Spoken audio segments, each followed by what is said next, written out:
Сәлем достар, сіздермен бірге Олжас Менғали.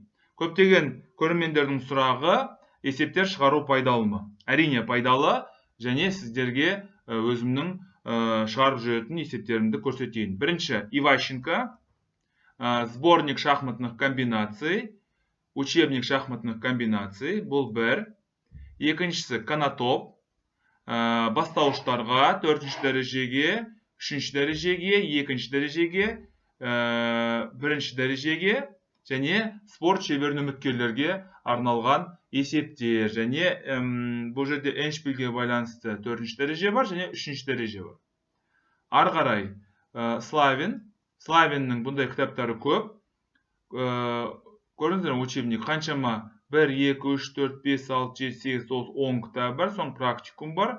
Содан кейін 1-ші, 2-ші, 4-ші, 7-ші, 8-ші томдары бар.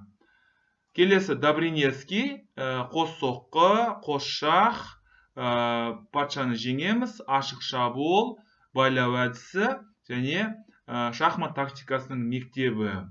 Ары қарай Костровтың кітаптары өте көп. Көрдіңіздер ме? Байлау әдісі және қос соққы, мысалы қызықтыру әдістері деген сияқты мынандай нәрселерді бір қарап шықсаңыздар болады. Және соңғысы ол блох, комбинационный мотивы. Мүмкіндіктеріңіз бар болса, енді кәсіби деңгейі жоғары ойыншылар бұған көңіл аудару керек. Комбинационный мотивы, блох.